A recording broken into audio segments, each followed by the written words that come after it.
Maria had exactly $47 left until payday, and three hungry kids waiting at home.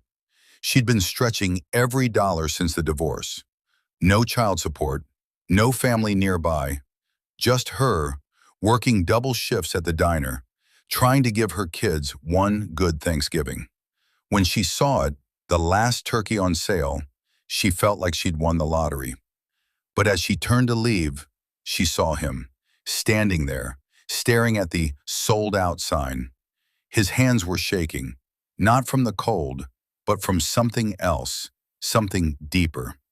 Maria gripped her shopping cart handle, hesitating. Just keep walking, Maria, she thought to herself. Your kids need this. But something made her stop. His name was Robert, 68 years old, Vietnam veteran, and this was supposed to be his first Thanksgiving, not alone. His daughter, who he hadn't seen in 5 years, was finally coming home, with his grandkids he'd never met. He'd been saving for weeks, planning the perfect meal, a chance to be a grandfather, a father, to make up for lost time.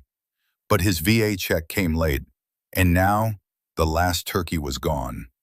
Maria should have kept walking. She had every reason to, but something stopped her. Maybe it was the way he wiped his eyes when he thought no one was looking. Or maybe it was remembering what her own father used to say. Dad always said, "Mija, we're only as rich as the kindness we can afford to give." Maria walked up to him and tapped his shoulder. "Excuse me, sir." Maria pulled the turkey from her cart. I think I grabbed the wrong size. Would you mind taking this one? I need to go back and get a smaller one anyway." Robert's hands trembled. "Ma'am, I can't. That's the last one." Maria placed the turkey firmly in his hands. "Then I guess it's meant to be yours." "But your family," Robert said, his voice breaking. "My kids will understand. We'll make do. But your grandkids, they deserve to see their grandpa shine." Maria drove home with pasta and canned sauce. $12 instead of 47. She'd tell her kids. They'd understand. They always did. As she gripped the steering wheel, a single tear rolled down her cheek. She'd done the right thing, but it still hurt. Then her phone buzzed. An unknown number. 3 hours later, there was a knock at her door. Robert had called every restaurant in town, called his daughter, called his veteran buddies. They'd pooled together money, ordered Maria's family a complete Thanksgiving dinner. Maria opened the boxes, tears streaming down her face. Inside was a full turkey, mashed potatoes, stuffing, cranberry sauce, pumpkin pie, and a handwritten note. The note read, "You gave me my family back. Let us feed yours. From Robert and friends." That Thanksgiving, 2 families ate well.